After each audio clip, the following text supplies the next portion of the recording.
Cuando quieras.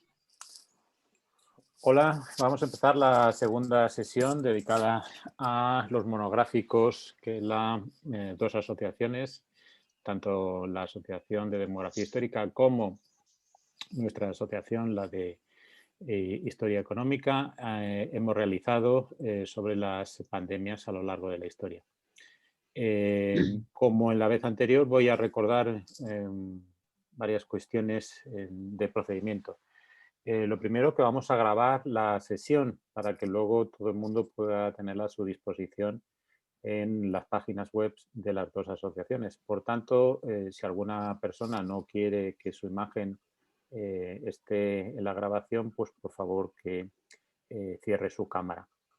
Lo segundo es que la manera de intervenir en estas sesiones es vía el chat, que está abierto a todas las personas, y ahí dejad vuestras preguntas y luego Adoración al final de las intervenciones tanto de Susana como de Carlos hará un breve resumen y trasladará las preguntas.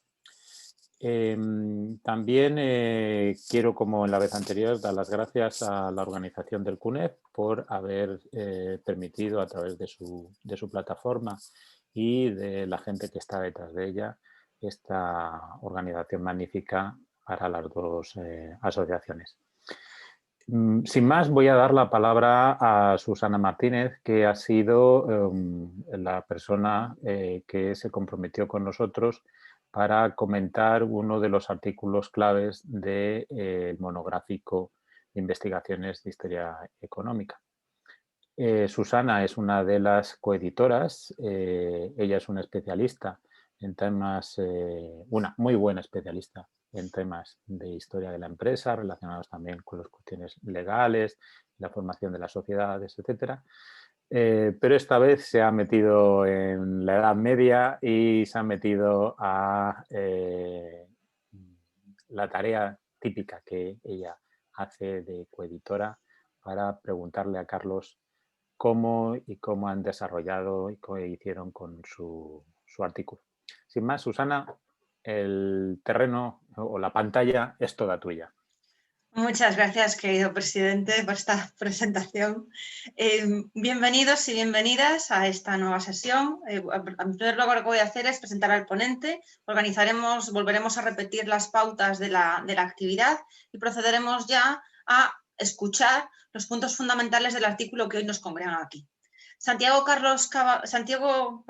Carlos Santiago Caballero es profesor titular de Historia Económica y está adscrito al Instituto de Estudios Sociales Pirola.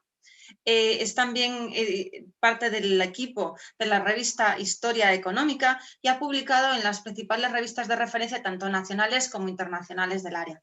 Sus principales intereses son el crecimiento económico a largo plazo, la desigualdad económica en la preindustrial y los efectos climáticos también en el pasado. Actualmente, entre sus líneas de investigación más potentes está la economía española durante la industrialización, los efectos de la globalización y el crecimiento en la movilidad social intergeneracional. Muchas gracias, doctor Santiago Caballero. Muchas gracias, Carlos, a partir de este momento, si me permites. Gracias por acompañarnos en esta segunda sesión del ciclo de conferencias Pandemias a lo largo de la historia, una perspectiva económica y demográfica, organizada conjuntamente por la Asociación Española de Historia Económica, por la Asociación de Demografía Histórica y alojada por CUNEF. Hoy lo que vamos a hacer es comentar las principales ideas de Economic Effects of the Black Death, Spain in European Perspective, un artículo publicado en el monográfico Pandemics in History de la revista Investigaciones de Historia Económica, y que está escrito conjuntamente con Carlos Álvarez Nogal y Leandro Prados de la Escosura.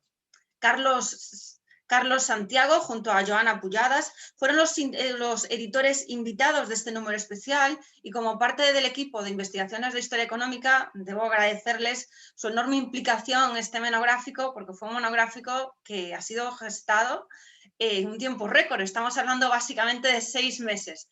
Todo el equipo de investigaciones de historia económica, estoy viendo en pantalla ya a nuestra editora en jefe, pero seguro que también tenemos más colegas por aquí que nos acompañan. Es un monográfico del que estamos muy contentos, del resultado y la acogida, la excelente acogida que ha tenido, y estamos convencidos de actos como este lo que contribuyen es a difundir los artículos, los buenos artículos del monográfico, y también dar a conocer la revista. La dinámica que hemos acordado para esta sesión va a ser la siguiente. El ponente presentará los 5 puntos principales de su trabajo de una forma muy clara. De hecho, con el ánimo de potenciar la difusión, le hemos pedido que haga una exposición sobre todo de las ideas, pues más que de los refinamientos de cálculo que hay en el papel. Durante la exposición todos ustedes pueden dejar las preguntas en el chat que desde la organización van a compilar, y una vez que finalice la intervención del ponente, pues creo que la secretaria de la asociación, Adoración, dará paso verbalizará estas preguntas. Aún así, el ponente, Carlos Santiago, se ha ofrecido amablemente a que si hay alguna pregunta que queda en el tintero, pues pueden escribirle con toda libertad y él se ha comprometido a contestarles. Vamos entonces, Carlos, si te parece, a entrar en materia. De nuevo, muchas gracias, bienvenido, y doy también a la bienvenida a todos los colegas españoles que nos están escuchando, y también he visto por el chat que hay muchos colegas de Latinoamérica, por tanto, bienvenidos también. España y Europa. Si bien la peste negra del siglo XIV fue el shock demográfico más devastador que se ha registrado en la historia de la humanidad, el título del artículo que vamos a comentar hoy ya es una declaración de intenciones, en las que se pone de manifiesto que España, en perspectiva histórica, sigue una pauta diferente o sigue la misma pauta que Europa. Carlos, de forma general, para empezar en materia ya. Bien, primero, muchas gracias, Susana, por las amables palabras. Para mí fue un auténtico placer colaborar con todo el equipo de la revista, porque lo hicisteis todo muchísimo más fácil y el éxito es vuestro, mucho más que nuestro. También muchas gracias a los organizadores del coloquio hoy por la invitación, y obviamente a todos los presentes. Pues soy consciente que son momentos muy complicados para todos y agradezco mucho que estén todos aquí. Pues bien, ya yendo a la pregunta, la mayor diferencia que nosotros encontramos con parte de Europa, yo no diría incluso que con toda Europa, con parte de ella, es que en general los estudios que han hecho estimaciones de niveles de renta para la época y que han podido comprobarse qué sucedió tras la peste, por ejemplo en Inglaterra, Francia, el norte de Italia, estos estudios tienden a concluir que en los años inmediatamente posteriores a la llegada de la peste el efecto fue un incremento de los niveles de renta per cápita. Digo que esto no fue en todos porque, por ejemplo, las estimaciones de Krantz más recientes para Suecia muestran un comportamiento mucho más parecido al español, con una caída al principio de los niveles de ingresos que al de estos otros países que yo comento. Pero en principal, en líneas principales, la explicación que dan estos autores a estos incrementos de renta es una interpretación muy malthusiana. Es decir, lo que vienen a entender es ahí había presiones malthusianas en estas regiones de Europa, la llegada de la peste lo que hace es que alivia estas presiones malthusianas, y como no se puede esperar en una interpretación económica del modelo malthusiano, es esta caída de la población automáticamente lo que produce es un incremento, una mejora de los niveles de renta de aquellos que sobreviven. Como comento, eso es lo que nosotros no observamos en España, ni tampoco se puede observar en casos como el de Suecia. La pregunta es qué es diferente, y cuando nosotros vemos las diferencias, creemos que una de las posibles explicaciones puede ser que las condiciones fueran distintas en España. Obviamente, cuando hablo de España asumo que todos entendemos que hablo de lo que el territorio que es España, ni siquiera eso, porque obviamente no está ni Canarias, ni Ceuta, Melilla y demás. Entendemos los territorios del mainland de lo que hoy es España. Lo que vemos que fue diferente, sobre todo, era, por ejemplo, nos llamó mucho la atención, esto ya se sabía, no es algo que nosotros viéramos, era que, por ejemplo, el nivel de densidad de población era relativamente bajo.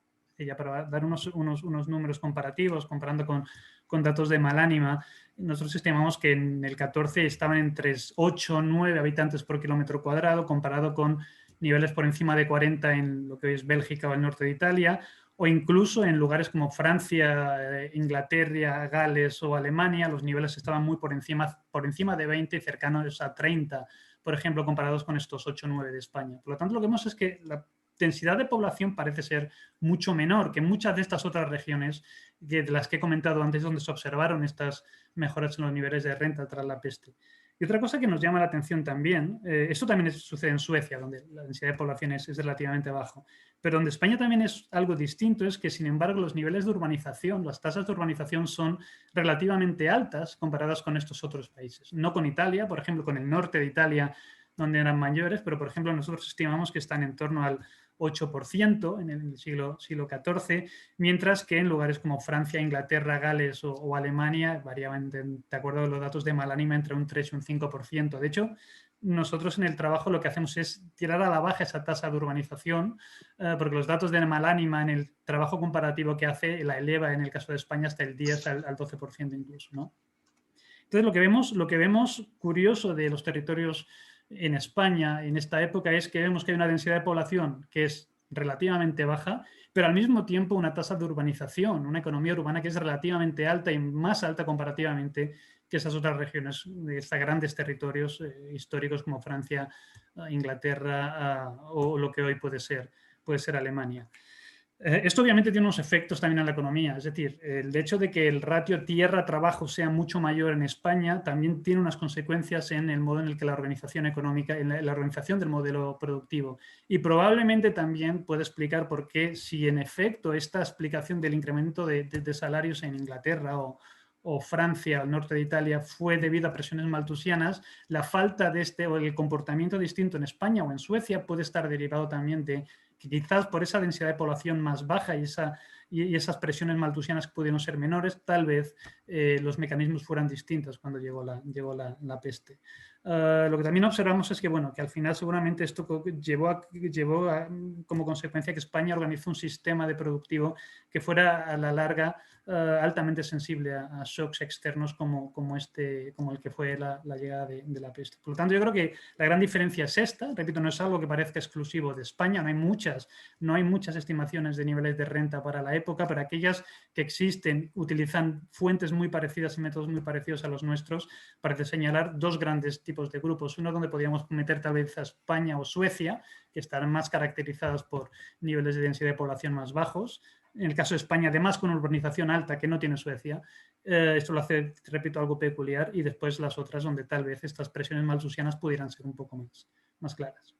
Muy bien, nos han hecho una fantástica introducción y ha causado un buen efecto llamada, porque en este momento ya tenemos 109 personas conectadas a las cuales damos nuevamente la bienvenida. Y una vez que tenemos ya una introducción general del trabajo, debo comentar que uno de los puntos fuertes de vuestra aportación reside en un análisis muy detallado tanto de la variable población como de la variable ingresos y su distribución.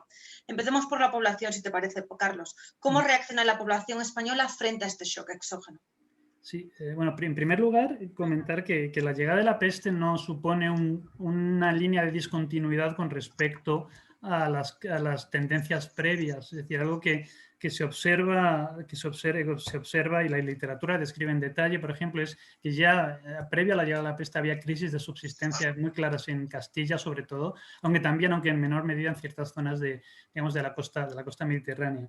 Yo creo, y algunos autores también han planteado esto, yo escribí mi tesis doctoral sobre cambios climáticos en el pasado, esto coincide, el previo a la llegada de la peste a Europa y estas crisis de subsistencia coinciden con el comienzo de la llamada pequeña edad del hielo, ¿no? Un periodo de enfriamiento global muy acusado que afectó a todo el hemisferio norte y que de hecho probablemente fue una de las razones por las que, digamos, la pulga, la peste fue capaz de escapar de aquellas zonas donde era endémica en Asia hasta el resto, porque requiere una serie de condiciones de humedad que fueron mucho más propicias con estos cambios y que probablemente explicaron la propagación y posteriormente a Europa.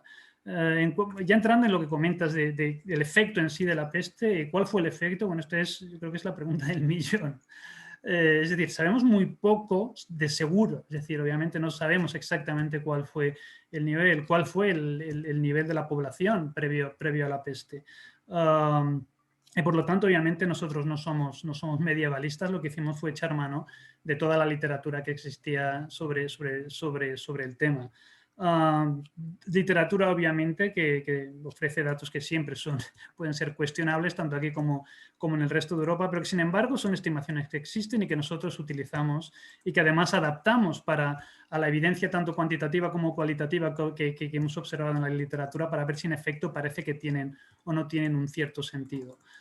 En ese sentido, creo que estamos muy agradecidos al trabajo de los revisores, uno de los cuales especialmente fue muy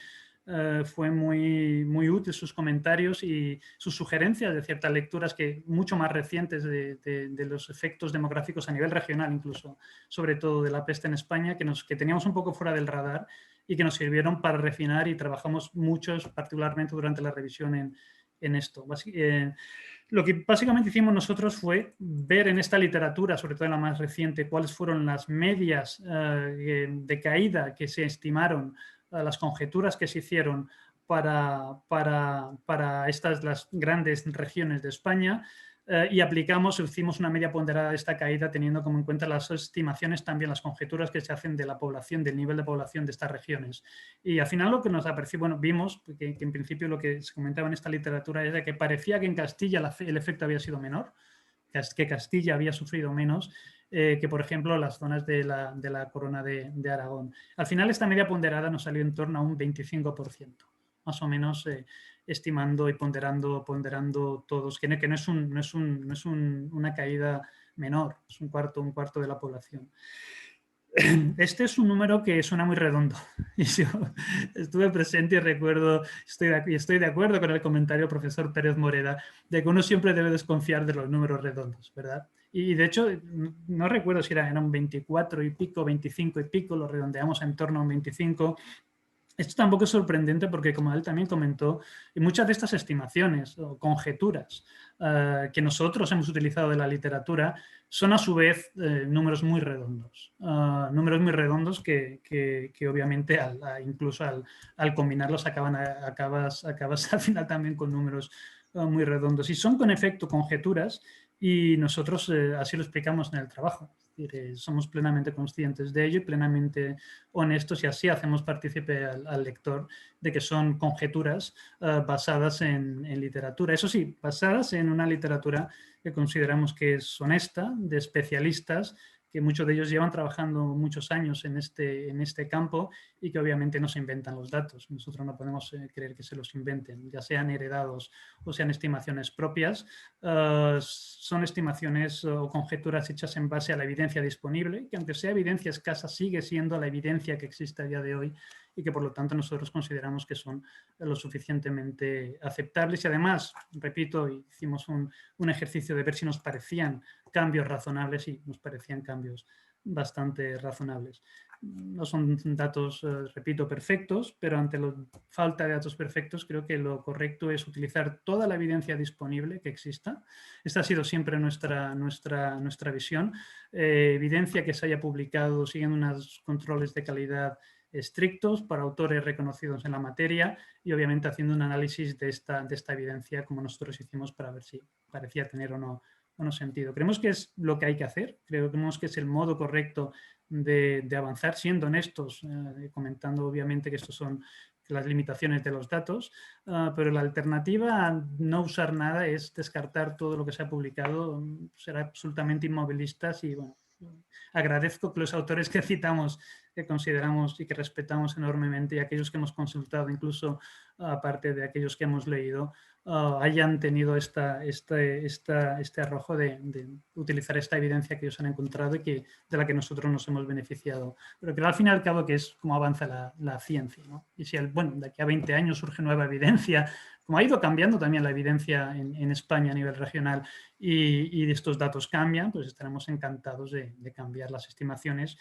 como pasa no solo en historia o económica o en demografía histórica, también en física los paradigmas cambian, y yo creo que lo honesto y lo que es realmente honesto es utilizar toda la evidencia disponible, analizada con un método que sea el mejor posible y obviamente interpretándola de una manera correcta.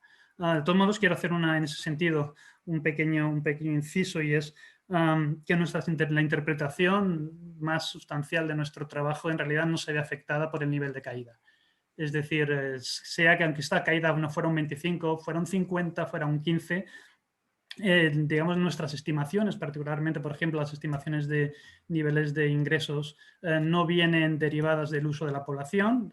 Si alguien está interesado, hay un trabajo en el que explicamos cómo se realiza. Por lo tanto, los cambios en este nivel de caída no afectan a los resultados. En otras palabras, son un poco más técnicas, la interpretación es robusta a cambios en esta caída. Que creo que es un debate muy interesante, saber si cayó más o menos, pero en realidad no afectaría nuestra interpretación, que, como repito, no depende de esto. Lo único que realmente cambiaría algo sería que en realidad no hubiera habido ningún tipo de caída de la población tras el paso de la peste en España, pero bueno, creo que estamos más o menos de acuerdo que fuera mayor o fuera menor hubo una caída de la población y ese es nuestro punto de partida y repito, y eso es, el nivel de caída en realidad no afectaría a la propia interpretación.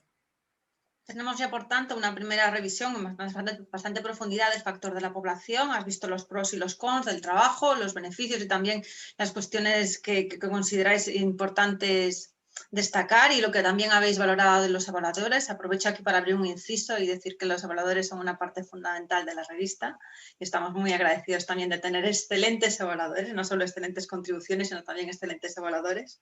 Y decías, ahora que hemos visto ya la evolución de la variable población, con todos los condicionantes que nos has comentado, decías al principio que en Europa la escasez del factor trabajo pues, produjo una subida de los salarios. Y dado que en España la dinámica de la población fue otra, ya has entrado tú en esta segunda intervención, hablando de la población, a citar también la importancia de los ingresos. Una parte que también quizás sea interesante señalar para los que no somos de esta área y que nos gustaría comprender mejor es cómo se comporta este concepto de economía maltusena con respecto a los ingresos. ¿Podrías profundizar en estas dos ideas, Carlos, y también el concepto de inigualdad?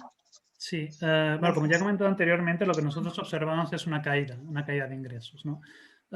Entrando un poquito más en detalle, desgranando un poco más, por ejemplo, lo que vemos en las series que tenemos disponibles de salarios nominales es que tienden a aumentar. Y esto tiene sentido, es decir, cuando queda un cuarto de la población, aunque fuera un cuarto, y puede que fuera más, lo normal es que, bueno, a no ser que se retraiga más la demanda de trabajo, es que los salarios nominales tiendan a subir. Y lo que observamos es que, en efecto, los salarios nominales tienden a subir. El problema en ese sentido es que lo que también observamos es que las series de los índices de precios que calculamos tienden a subir más de lo que suben los salarios nominales, haciendo que los salarios reales, en términos de poder adquisitivo, de hecho, caigan.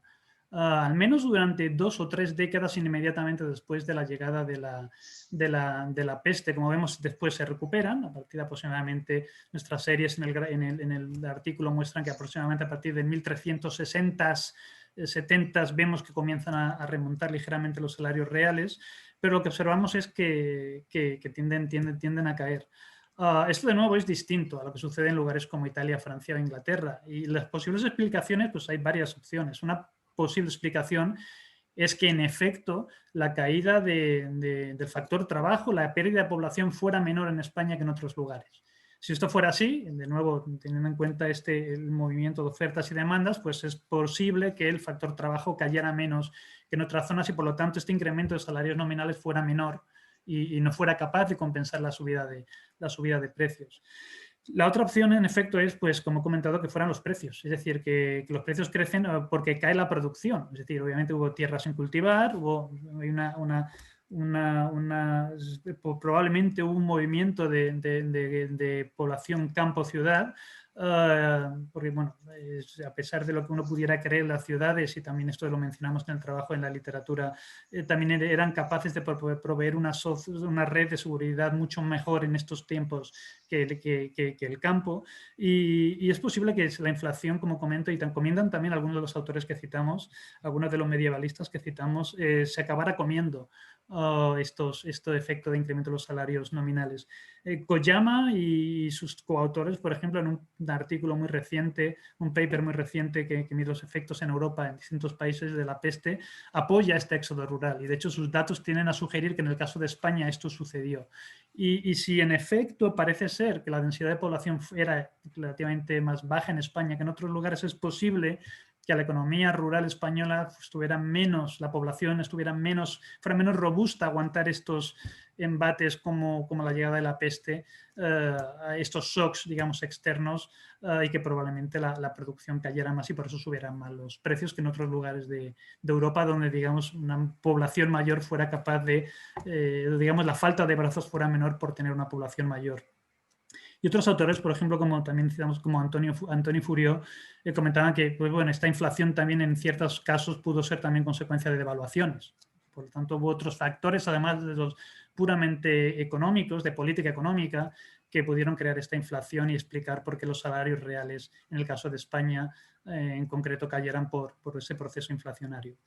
La renta de la tierra, por ejemplo, también observamos que cae. Esto también tiene toda la lógica, sobre todo, como comento, si esta crisis afecta también mucho al campo y hay una falta de brazos y se dejan tierras sin cultivar. Esto está bien establecido, yo creo, también en la literatura, que caen las rentas como consecuencia, pero lo que nosotros observamos es que caen menos de lo que caen los salarios reales. Entonces, la consecuencia de esto es que si utilizamos el ratio entre rentas de la tierra y salarios reales como indicador de desigualdad, que es algo que se utiliza mucho en la literatura preindustrial, lo que observamos es que esta desigualdad tiende a crecer de nuevo durante aproximadamente 2 o 3 décadas posteriores a la llegada de la peste, para después caer ligeramente. Y vemos lo mismo si utilizamos otro tipo de estimadores como el índice de Williamson, que es otro estimador, otro modo de estimar la desigualdad, aunque con una intensidad menor, este incremento de la desigualdad. Y también otros autores que también citamos en el trabajo muestran cómo incluso la desigualdad también crece dentro de algunos de los grupos, como por ejemplo de entre los propietarios de tierra. Por lo tanto, este tipo de desigualdad que parece crecer, como estos autores comentan, que si no recuerdo mal también fue Furió, dentro de grupos, habría que añadirle a la que nosotros estimamos que es fundamentalmente una diferencia entre grupos, mucho más que dentro de ellos. Por lo tanto, lo que observamos en el corto plazo en ese sentido de desigualdad es un incremento de la desigualdad de aproximadamente, como comento, 2 o 3 décadas, que es contrario a lo que observan otros autores como Guido Alfani en el caso del norte de Italia, algo que nosotros hemos hablado y comentado mucho con él. Es un buen amigo y gran investigador, y estamos los dos de acuerdo en que gran parte de esto se debe probablemente a las distintas condiciones de inicio. Como he comentado antes, Italia no solo era una ciudad, una región muy urbanizada, sino también con una densidad de población mucho mayor que en España. Seguramente estas tensiones malthusianas fueron mucho más potentes en su caso que en el español. Y por ello comentamos que, volviendo al tema del malthusianismo, creemos que España parece no ser tan malthusiana como estas otras regiones de Europa, como Inglaterra, Francia o norte de Italia. Se parece probablemente mucho más al caso sueco que al caso italiano. Y, por ejemplo, esto lo vemos el tema de cuando comparamos la evolución en el largo plazo de la población y los niveles de ingresos. Entonces, lo que vemos en principio en una economía malthusiana, lo que uno esperaría es que cuando hay crecimientos sostenidos de población haya una disminución sostenida de ingresos per cápita y viceversa. Mientras que lo que nosotros observamos en España es que el movimiento es sincrónico, es decir, cuando crece la población crecen los niveles de renta per cápita y cuando caen ambos. Y esto parece que no cuadra exactamente con lo que podríamos denominar una economía malthusiana, y es lo que nos hace creer que España no se comportaba como tal, y que puede explicar por qué las consecuencias de la peste fueron distintas a otras zonas mucho más sujetas a este tipo de presiones. Carlos, tenemos ya población, ingresos, rentas, salarios, economía malthusiana. Nos tocaría ahora hablar del concepto de economía de la frontera. De hecho, en la introducción, cuando empezabas, insistías en que los efectos económicos de la pandemia dependen en gran medida de las condiciones económicas previas al inicio de la misma. Insistís en el desarrollo de vuestro trabajo, apuntaba a Dori, a la secretaria de la asociación, Adoración, hace un momento, que estaba también entre el público uno de tus coautores, Leandro Prados. Insistís en el trabajo en que el concepto de economía de frontera para explicar las diferencias en el comportamiento de España frente a estos shocks demográficos comparado con otros países. ¿Podrías desarrollar más esta idea de economía de la frontera y el papel relevante que tiene explicativo en vuestro trabajo, por favor? Sí, esto no es un concepto nuevo, es decir, no venimos a inventar la rueda. Esta rueda estaba inventada desde hace décadas, y citamos de hecho a varios autores que ya hablando en su conjunto, de España en su conjunto, ¿de acuerdo? Con una región, como una frontera, ¿no? donde en efecto pues, observamos una situación donde, como comento, la relación entre el factor tierra y el factor trabajo es muy distinto a lo que observamos en estos otros países, donde esta frontera, que en algunos casos era literal, no existía. Por ejemplo, algo que nos llamó la atención y que refuerza esta idea de frontera y de existencia de una válvula de escape demográfica, sobre todo en la mitad meridional de España, sobre todo de Castilla, es que, por ejemplo, vimos que algunos autores comentaban que el efecto de la peste en el norte de Castilla fue muy bajo y que gran parte, de hecho, del proceso de despoblación que se observa en Castilla en esos años no es consecuencia de la mortalidad de la enfermedad per se, sino de movimientos migratorios que fueron desde el norte de Castilla hasta el sur. Esto obviamente no sería posible si no existiera esta frontera y esta expansión, potencial expansión de tierras de la que nosotros hablamos y de la que otros autores hablan, como comento, desde hace décadas. Y aquí hay un artículo que a nosotros nos interesó mucho de Morgan Kelly en el Quarterly Journal of Economics, muy teórico, pero muy atractivo. Creo que fue en el 97, si no recuerdo mal.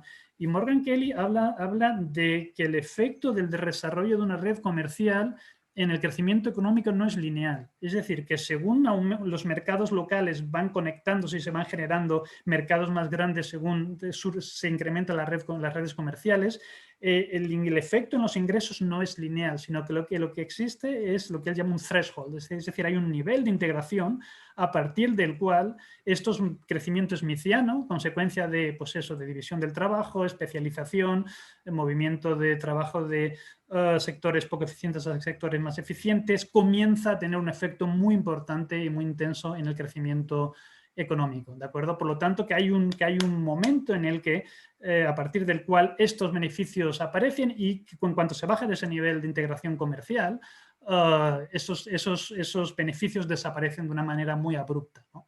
Entonces, nosotros creemos que esta explicación se puede aplicar en parte a la España del momento, con un nivel de urbanización muy alta, comparativamente con otras grandes regiones de Europa, con una cantidad de tierra por campesino también muy alta que permitía que estos vivieran más allá de niveles de subsistencia y pudieran proveer al mercado, con unas redes comerciales dentro del territorio a nivel nacional que conectaba a estos agricultores con los mercados nacionales y también incluso, en algunas ocasiones, incluso con los mercados internacionales. Esto en que explicaría en parte también este nivel muy alto de urbanización, de un nivel de ingresos también relativamente alto para la época. La llegada de la peste, en principio, lo que nosotros creemos es que acaba desarbolando todo este sistema. Afecta sobre todo al campo, los campesinos abandonan en gran parte, hay abandono de tierras, hay una desconexión de estas redes comerciales y nosotros creemos que se baja y que ese nivel, ese threshold de nivel de integración comercial del que hablaba Kelly, que creemos que España, los territorios de España en ese momento estaban por encima, se rompe completamente y se produce esa caída abrupta de la actividad comercial. Y productiva. De hecho, hay autores que también citamos en el texto que explican cómo la peste provoca que muchos de estos campesinos que antes vendían a través de estas redes nacionales y suplementaban y proveían a la demanda urbana, pierden acceso a esto y tienen que volver de nuevo a una serie de economías de mucho más de subsistencia, ¿no? Durante los años inmediatamente posteriores. Creemos que esto es una explicación que es plausible, que cuadra con la evidencia y que además parece estar apoyada por la literatura que también citamos ampliamente en el trabajo. Ampliamente citada y comentada también en esta exposición, lo cual también te agradecemos, que nos des a conocer otros trabajos vinculados a la temática que luego se puedan contrastar. Llegamos ya a la parte final de tu exposición, Carlos, y para ir cerrando, pues puedes hablarnos, si te parece, de las consecuencias en el largo plazo y también de las conclusiones que tú subrayarías del trabajo en sí. Sí, pues el largo plazo, bueno, me sale la cita de Keynes sobre el largo plazo. Bueno, lo que nosotros observamos, o lo que la literatura también, es decir, que nosotros hacemos estimaciones, pero siempre lo que hacemos es apoyarnos después en si nuestras estimaciones tienen algún tipo de sentido con lo que la literatura, los auténticos especialistas en la época han escrito. Lo que se observa y también cuadra con nuestras estimaciones es que existe, sobre todo en Castilla, una intensificación de este tipo de economía de frontera. Es decir, que la pérdida de una parte importante de la población en un territorio que ya estaba escasamente poblado provoca un reforzamiento de esta economía de frontera, una intensificación, por ejemplo, de la economía pastoral. Sobre todo, como comenta en el caso de Castilla. Vemos que ya a finales del 14 comienzan a reorganizarse la economía, que también comienzan a reorganizarse, a restablecerse estas redes comerciales que existían. Aragón, por ejemplo, los territorios de la corona de Aragón con el norte de Italia, mucho más en el caso de Castilla con regiones como Francia, Inglaterra o Países Bajos. Por ejemplo, ves que esto está muy estudiado, que Burgos surge como un gran centro no solo comercial, sino financiero, que hay grandes inversiones tanto de terratenientes como de nobleza, aprovechando la disponibilidad de tierras baratas para invertir, por ejemplo, en economía pastoral, producción de lana.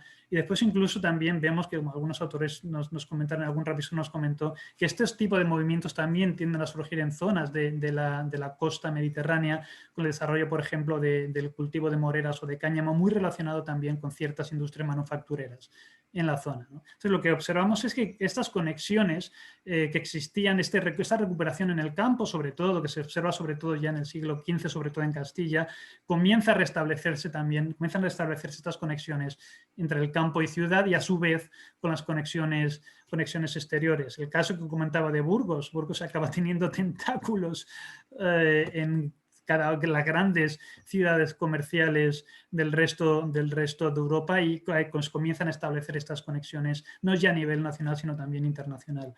Hay también grandes diferencias regionales, tengo que decir, esto no es un proceso que afecte igualmente a todos los territorios de lo que hoy pudieran componer, digamos, la España peninsular.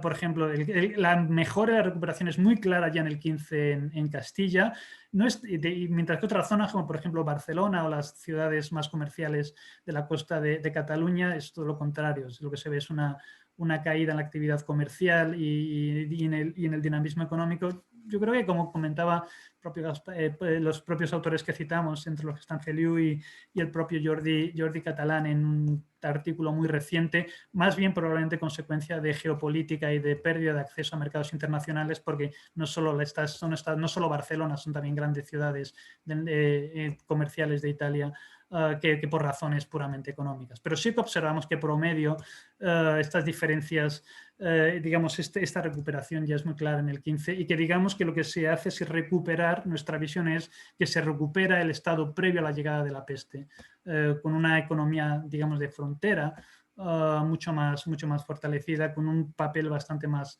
claro de esta economía pastoral.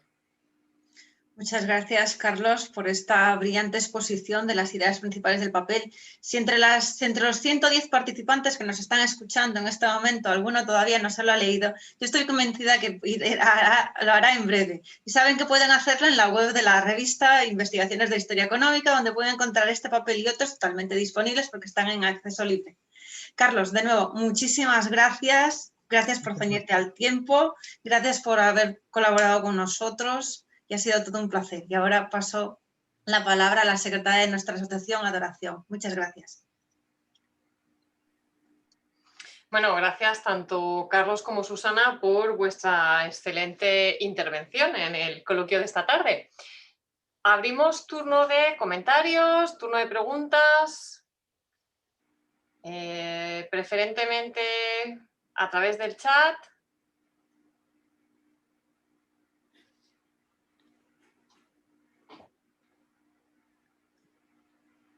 Contamos con colegas que han estado trabajando sobre estos temas. ¿Algún comentario que queráis resaltar? ¿O alguna pregunta para el autor? Bueno, venga, por aquí tenemos a Pablo Martín Aceña, que rompe el hielo y quiere transmitiros esta pregunta, ¿no? Además de daros la enhorabuena. A ver, comenta que le cuesta ver que los resultados sean insensibles a la caída de la población. Vale, sí, a lo que me refiero es nuestra, digamos que nuestra historia, si podemos contar una historia, es la siguiente. En España hay un shock demográfico externo que es la llegada de la peste. Esto provoca una caída de la población, ¿de acuerdo? Y esta caída de la población tiene una serie de consecuencias por las razones que nosotros que hemos explicado, distintas a otras zonas pues, que están más densamente pobladas o que tienen un sistema productivo que es ligeramente distinto al español, ¿de acuerdo? Esta es la idea. Cuando yo digo que nos da igual o que son robustos a que caiga un 15, un 20 o un 50, a lo que me refiero es a que nuestra historia es que hay una caída de la población y que esta caída desarbola este sistema pues porque hay una falta de efectivos y es un sistema mucho más sensible porque digamos, la densidad de población es más baja y por lo tanto es más susceptible a sufrir ante este tipo de cambios que otras economías donde el nivel de densidad de población sea mayor y digamos los brazos que desaparecen puedan reemplazarse de una manera más rápida. Esta es la idea. Cuando comento que son robustos, a lo que me refiero es a que el modo en el que esto cambiaría, por ejemplo, sería si nosotros calculáramos, digamos, los ingresos totales, ¿de acuerdo? Y después dijéramos, bueno, y este PIB, esta estimación también de PIB total que nosotros hacemos, lo dividimos por la población y vemos cómo evoluciona la renta per cápita. En este caso, obviamente, estaría afectado por cuánto cae la población, porque si vemos que la población cae mucho más con la peste, el PIB per cápita subirá más porque han sobrevivido menos, ¿de acuerdo? Pero el método que se ha utilizado para estimar esa renta per cápita no utiliza la población. Es un método indirecto que no utiliza, viene ya, creo que esto estoy entrando en explicar otro paper, que es el que citamos ya a partir en el cual explicamos cómo se elabora esta estimación, pero digamos que no hace uso ninguno de la población, por eso es cuando digo que es robusto a cambios en la población. La renta per cápita que nosotros estimamos no depende de los niveles de población que nosotros mostramos en el trabajo. Lo que, por ejemplo, sí afectaría, repito, haría la historia sería pues que no hubiera habido bajada de la población. Y nosotros observamos que hay una caída de la renta per cápita y no cae la población. Entonces no tendríamos manera de explicarlo. Pero digamos que en principio Perdón, Pablo. Sí, perdón, estoy viendo el chat, no sé si puedo leer directamente y ahorro. Situación en la que es conjetural, tampoco entiendo que los resultados finales de vuestro argumento central sea también robusto. Serán también conjeturales. No, Pablo, yo creo que aquí hay una parte importante. Es decir, es que incluso nuestra estimación de la renta per cápita es una conjetura. Yo creo, de hecho, espérate, tengo abierto, voy a leerte un texto. Un texto que hablamos en la estimación que hacemos de renta, por supuesto, que es absolutamente conjetural, pero que a pesar de ello, obviamente, avanzamos esas conclusiones. Estamos hablando del siglo XIV, la información que tenemos, de nuevo, es sketchy, ¿de acuerdo? Es parcial y son todo grandes conjeturas. Pero a lo que yo me refiero es que a que esta conjetura, a que la interpretación de la conjetura es robusta a que la población en España haya caído más o menos. Eso es a lo que me refiero.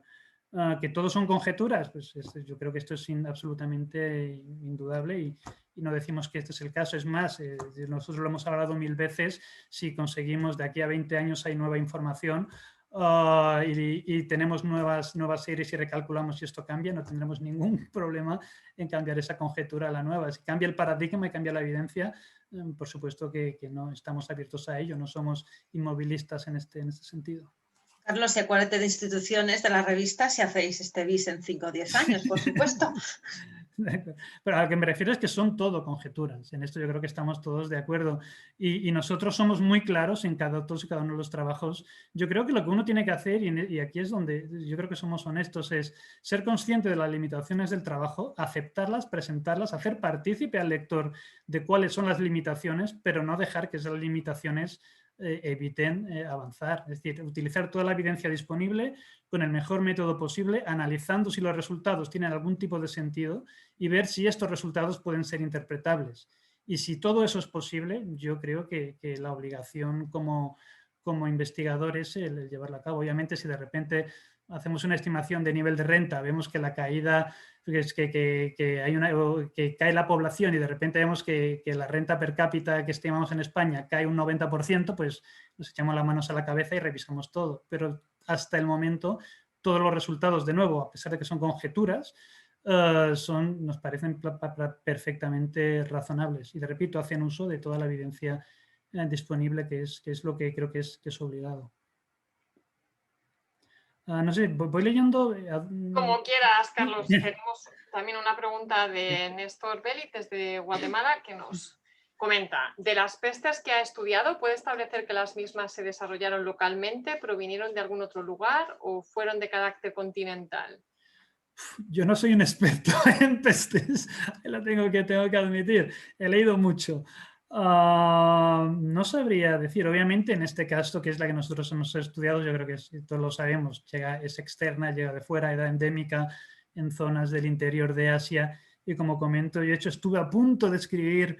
De hecho, Patrick O'Brien, que era mi asesor no oficial en la London School of Economics cuando estudiaba mi máster, me empujaba para que escribiera mi tesis de máster sobre la vida de la pulga. Porque me dice, todo el mundo ha escrito sobre la peste, pero nadie ha escrito sobre la pulga, ¿no?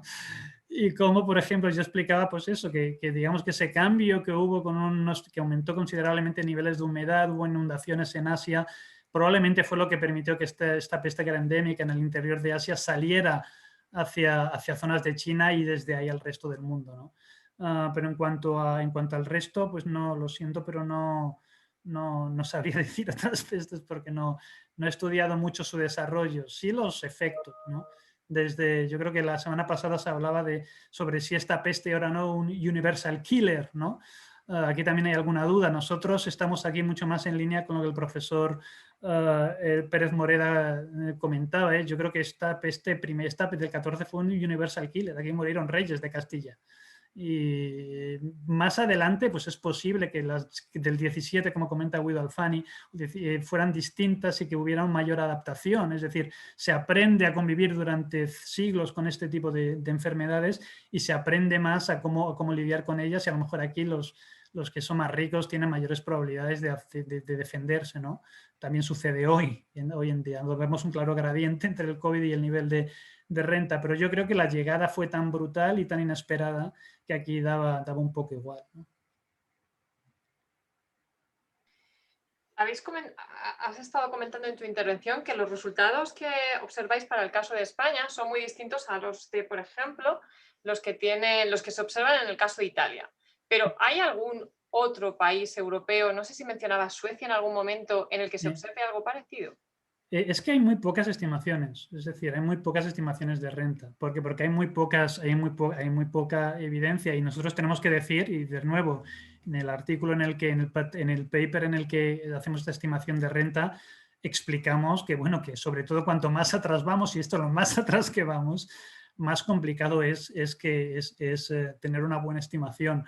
Y eso que estas otras estimaciones de las que hablamos en Inglaterra, Francia, Suecia o el norte de Italia, tengo que decir que probablemente nuestras fuentes, que son muy limitadas, son mucho mejores que las suyas, ¿no? Entonces, el problema es que hay una escasez enorme de fuentes. Y nosotros hemos encontrado estos casos en principio para esta época, y vemos eso, que digamos que podíamos dividir en estos dos grupos, ¿no? Por un lado, zonas muy densamente pobladas donde se ve muy claramente una mejora en los niveles de vida, y zonas pues donde la densidad de población es considerablemente inferior, además de otros tipos de detalles, como el caso de lo que ahora es España, que hacen pues que los resultados sean distintos. Que tiene lógica la explicación, pero lamentablemente no hay mucha información.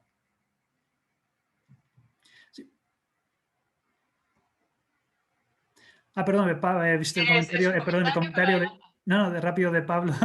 Pablo, la crítica, como siempre, la crítica no ha sido débil en absoluto. Era un comentario mucho más que aceptable, y tan aceptable es que es algo que siempre nos ha rondado a nosotros la cabeza y que tratamos de dejar muy claro en nuestros trabajos. Creo que tenías total y absoluta razón en el comentario, y de hecho así nosotros lo pensamos. Bien, también comentan, como podéis leer, Andrés Sánchez Picón, que le parece muy fértil la idea de economía de frontera, y una de las claves de la mejora de la renta per cápita por el aumento de disponibilidad de factor tierra. factor tierra además más productiva, ¿no? Sí, yo creo que aquí es decir, aquí la diferencia yo creo que con el resto es, pues claro, alguien podría decir, bueno, pero mira, es que si mueren todos, el campesino que queda en España, de nuevo, se queda con la mejor tierra, de nuevo es más productiva y debería de mejorar sus niveles de renta. Pero ¿de qué te sirve tener la granja más productiva del pueblo si no hay nadie en la ciudad que te lo vaya a comprar?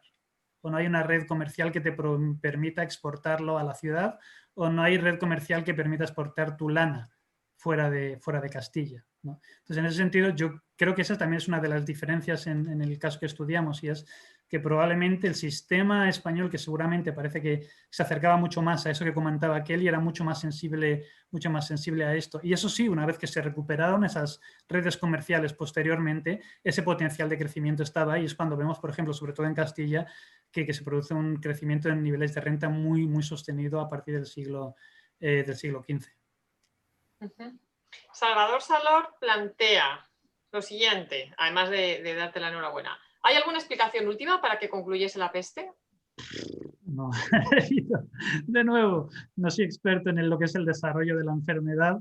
No lo tengo claro. No lo tengo claro si llegaron a esa inmunidad de rebaño que tanto ansiamos hoy. O cuál fue, o que fueron medidas de contención. Admito mi absoluta ignorancia sobre el tema, lo siento. Bien, también tenemos un comentario algo más extenso de Antoni Furió. Quizás Antoni, puedes plantearlo directamente, si te parece. No te oí. ¿Se me oye? Sí. Vale. En primer lugar, bueno, enhorabuena por la presentación. Todavía no he podido leer el artículo, lo leeré, pero bueno, la presentación ha estado muy bien. Y tenía lo que he escrito en el chat eran dos cuestiones. Una, quizá en relación con la última pregunta que te han formulado, sobre la reiteración de las epidemias. No hubo un solo shock traumático en 1348, sí, fue el peor, sino sucesivos brotes con una frecuencia bastante alta, cada vez con menor intensidad hasta bien entrados los tiempos modernos. Y bueno, me parece que por una parte las sociedades tuvieron que aprender a convivir con las pandemias, es decir, la pandemia se hizo permanente, ¿no? En las vidas cotidianas de la Baja Edad Media, pero también su efecto fue progresivamente menor, ¿no? Permitiendo la recuperación. Y otra idea es, igual que al hablar de Italia, se distingue muy bien entre ese norte, el centro norte de Italia, fragmentado políticamente, ¿no? Pero con una tasa de urbanización muy alta, con unas densidades demográficas muy altas, en contraste con el sur, el reino de Nápoles, Sicilia, fundamentalmente. En el caso de España, no convendría establecer esta misma distinción, no tanto entre norte y sur, quizá entre centro y el este de la península, Castilla y Corona de Aragón, tanto porque el impacto fue distinto, el impacto en Castilla fue distinto, pero también a la hora de tener en cuenta la salida, la recuperación, también fue muy, muy distinto. Y muchas veces me da la impresión que al hablar de la Corona de Aragón se piensa sobre todo en Cataluña, que es cierto que el impacto fue brutal y la recuperación más lenta, pero eso también permitió un menor impacto en Aragón estricto, en el reino de Aragón estricto, y también en el reino de Valencia. La ciudad de Valencia va a suceder a Barcelona en el liderazgo económico de la corona. Entonces, no sé, lo digo como cuestión metodológica, sino valdría más la pena marcar las diferencias entre, bueno, estos dos grandes territorios, pero todavía poco integrados en el siglo XIV y en el siglo XV. Sí, sí, en relación a el primer comentario sobre las recurrencias de las oleadas, sí. Esto fue, de hecho, comentaba, esto llegó hasta el 17, ¿no? Y más allá, de hecho. Yo creo que eso fue como, en cuanto al 14, fue como un terremoto, ¿no? Es decir, primero un gran terremoto con la primera llegada, después tuvimos las réplicas que vinieron después, que en efecto fueron, y de hecho esto también explica por qué se tardó tanto. Esto no se reorganiza rápidamente. Es de cuando ya hablo que hay 20, 30 años de efectos corto plazo, 20, 30 años corto plazo, somos historiadores económicos, un economista se lo diría loco si hablamos de corto plazo, 20, 30 años. Y hablo de que a finales del siglo ya se comienza a reorganizar. Esto es cerca de 3/4 de siglo, ¿verdad? Entonces estoy completamente de acuerdo en que esto es, y que es algo recurrente, que no es un shock que llega y que se va. Es algo que queda permanente y queda allí, y del que se aprende además, como he comentado posteriormente. Y sobre la distinción regional, completamente de acuerdo. Nosotros, de hecho, estamos siempre de una manera constante, yo creo que también le he intentado hacer en la presentación todo lo que he podido, distinguir que no todo es lo mismo. Es que ni siquiera dentro de Castilla, es que no es lo mismo el norte de Castilla, la cornisa cantábrica, que Andalucía. Y de cuando yo digo que hay movimientos y que los autores constatan movimientos del norte de Castilla al sur de Castilla, es porque no es lo mismo. Si estuvieran igual de bien, no se mueven, desde luego. Entonces yo creo que esto es claro. Aquí tengo que admitir que hay un problema, y es teníamos un texto bastante más largo que nos permitía ser mucho más detallado en estos temas. De hecho, si alguien se fija, si alguien lee la lista de referencias, pues yo creo que jamás hemos escrito nada con tantas referencias. Entramos muy en detalle en todo, tratamos de ser muy detallados, sobre todo a nivel regional. El problema es que tuvimos que cortar, y yo creo que aquí, de hecho, que bueno, las editoras recordarán que llegó un punto en el que estuvimos contando palabras. Es decir, me tiré...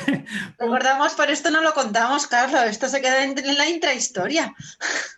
Intentando ver de qué modo podemos, y yo acabé emocionadísimo porque logré recortar 100 palabras del texto. Entonces estoy completamente de acuerdo que una distinción mucho más clara de qué habría de las historias regionales, pero y de hecho teníamos información para hacerlo, pero no nos daba, digamos que hicimos toda la distinción que pudimos, pero tuvimos que cortar mucho.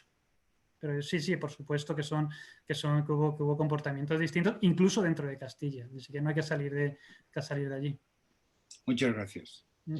Bien. Bueno, creo que, Carlos, todo eso lo hemos sufrido todos en algún momento. Hablando de cortar, ya nos estamos acercando a la hora de finalización del coloquio, así que vamos a plantear las dos últimas preguntas, ¿vale? Que han aparecido en el chat. Por un lado, es un comentario de Adrián Aginajalde. La inmunidad de rebaño en un vectorial incumple los postulados de Fox. Si hay reservorio animal, no es posible. Y una pregunta de Víctor Luque de Haro. Además de daros la enhorabuena, entiendo los argumentos que sostenéis para justificar la caída en los salarios reales. Lo que no he llegado a entender del todo es la causa de que la distribución de la renta se decante a favor de los propietarios en detrimento de la participación de los trabajadores. ¿Qué factores podrían justificar este anómalo comportamiento? Sí, lo que nosotros comentamos es que caen los ingresos de ambos. Es decir, eso es como la crisis hoy. Es decir, todo el mundo lo va a pasar mal. Va a caer la bolsa, va a haber parados. Es decir, tanto los asalariados como la ganancia del capital lo van a pasar mal. La respuesta es que lo pasan menos peor. ¿De acuerdo? Y lo que vemos es que en principio parece que las rentas de la tierra caen menos que los salarios reales. Nosotros hacemos de nuevo una descripción muy extensa de toda la literatura que existe sobre ambos casos, sobre el modo en el que los terratenientes trataron de contener esta caída de rentas, el modo en el que los trabajadores trataron de mejorar sus salarios, el modo de nuevo de cómo las élites trataron de controlar el incremento de salarios. Digamos que fue una lucha de clases en pleno 14 entre unos y otros. Yo no sé por qué cayó menos la renta de la tierra. Avanzamos lo que comentan los autores que saben más que nosotros sobre el tema, y parece que cayó menos digamos que en ese sentido sufrieron todos, pero sufrieron menos de lo que sufrieron en este caso los asalariados, ¿no? Esa es la razón por la que observamos ese incremento de la desigualdad, que de nuevo es algo temporal, 20-30 años, pero que inmediatamente posterior a la llegada de la peste es lo que nosotros observamos. Comenta Pablo, si no hay edad de oro del trabajador. Repito, en lo que nosotros, de hecho, si se ve el trabajo, vemos que esa caída de salarios reales es durante aproximadamente 20-30 años. Como he dicho, a partir de los 60-70, observamos que parece que comienzan a repuntar. Pero no sé hasta qué punto, no, desde luego no al nivel que observamos que sucede en otros países como pudiera ser Inglaterra, las estimaciones, perdón, que hay, o las conjeturas, que también son conjeturas que hay para otros países como Inglaterra o Francia o como zonas de Italia. Muy bien, pues muchas gracias de nuevo a Carlos Santiago Caballero por la presentación del trabajo y a Susana Martínez por actuar como moderadora y haber guiado el debate. Muchas gracias a vosotros. Muchas gracias a todos y gracias por los comentarios y por aguantarme. No, ha sido un placer, muy interesante. Nos vemos el lunes que viene. Os recuerdo que tenemos el tercer coloquio de este ciclo. En el tercer coloquio intervendrá Francisco Alfaro de la Universidad de Zaragoza para presentarnos su trabajo. Con este orden fue Dios servido, la lucha de las administraciones contra las epidemias españolas de los siglos XVI y XVII. El lunes a la misma hora utilizando el mismo link, aunque os llegará un recordatorio la semana que viene. Gracias a todos por vuestra participación. Muy bien, gracias a todos. Adiós.